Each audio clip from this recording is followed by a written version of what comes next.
Bonjour mes chers étudiants, toujours dans la systématique des vertébrés. On passe actuellement aux oiseaux.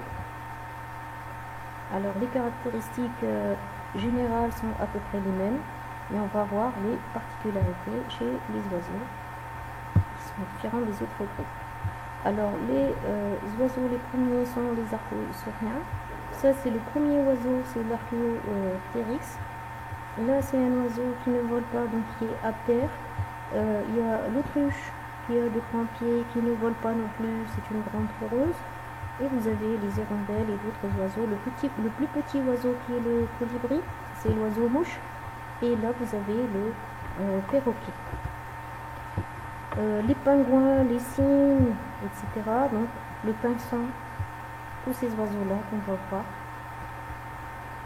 Alors la phylogénie, depuis ce qu'on a vu depuis l'introduction des vertébrés, on a les tétrapodes avec les anamniotes qui sont des amphibiens et les amniotes qui ont le liquide amniotique. Alors les oiseaux sont dotés d'un os qui est creux, c'est le synsacrum des oiseaux qu'on appelle le synsacrum, voilà, qui est très bon lorsqu'on le mange. Les oiseaux ont des doigts qui se terminent par des griffes. Il est plus fort, le synsacrum, ça donne une très grande force pour les oiseaux qui sont très malins, qui sont très fidèles, ils ont beaucoup de caractères éthologiques fascinants. En ce qui concerne les caractères généraux, la classe des vertébrés, c'est une classe qui offre le plus d'homogénéité pour les caractères propres et qu'on ne peut pas confondre avec d'autres groupes. Alors les oiseaux possèdent des plumes qu'on ne trouve nulle part ailleurs, ce sont des phanères qui sont produites par l'épiderme. Les membres antérieurs sont transformés en ailes et les postérieurs vont donner les pattes. Ce sont des tétrapodes, mais on ne voit que deux pattes et les autres membres ont donné des ailes. Et les pattes sont disposées de façon à supporter le poids d'un animal parce qu'il y a des animaux qui sont lourds. La tête se prolonge par un bec qui est un étui corné et qui recouvre les mâchoires supérieures, donc maxives, et inférieures qui sont les mandibules. Il n'y a pas de dents, sauf chez les premières formes fossiles du Crétacé, l'Archéoptéryx qui présentait des dents, qui avaient une forme de reptile, d'oiseau, donc qui regroupait beaucoup de caractères. Alors les oiseaux ont évolué à partir des reptiles avec lesquels ils présentent encore des caractères communs et surtout avec les crocodiles. La peau, elle est dépourvue de glandes et le développement embryonnaire surtout est semblable à celui des reptiles. Ils font des œufs aussi. Alors les caractères propres, ils sont homothermes avec une température constante de 41 degrés C et l'os, il possède le synsacrum qui est un os creux rempli d'air. Alors selon le régime alimentaire, on a le bec qui change. Alors il y a les phytophages qui se nourrissent de feuilles, folivores, granivores, les grains, qui sucent le nectar des plantes, les nectarivores, suceurs de sève aussi. Vous avez donc les becs qui changent selon le régime alimentaire. Donc tous les becs qui sont pointus vont aller aux fleurs pour sucer la sève ou le nectar.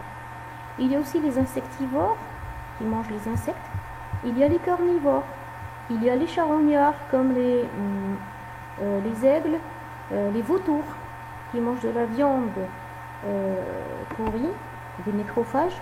Il y a les piscivores qui se nourrissent de poissons, comme le pélican par exemple, qui a un bec doté d'une poche.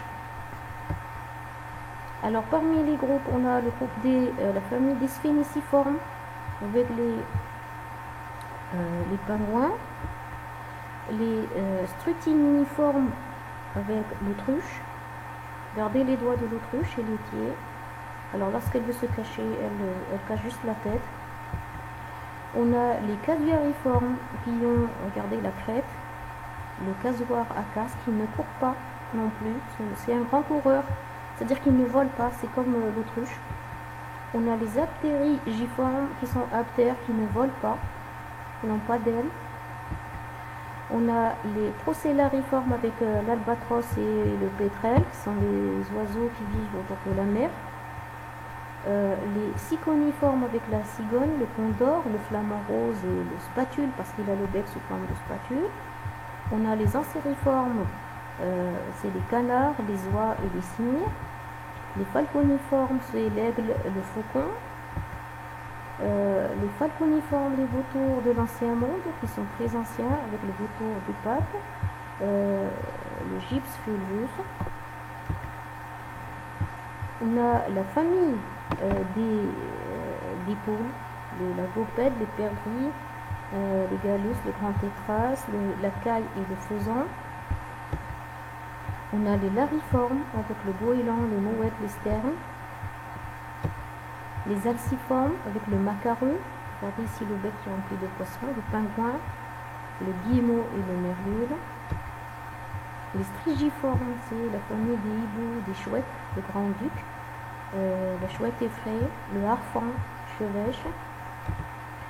Les apodiformes, comme le colibri, c'est le plus petit oiseau qui existe, les martinets, regardez, c'est l'oiseau mouche. Les coraciformes avec le martin pêcheur, le rosier, la huppe, le guépier, l'Europe, le calaos. Les pisciformes comme le pic-vert, qui toute la journée passent leur temps à picoter les arbres, le toucan. Et après, on va passer cette fois-ci aux mammifères, et cette fois ça sent bon la fin. Les mammifères, avec ça on a fini avec les oiseaux.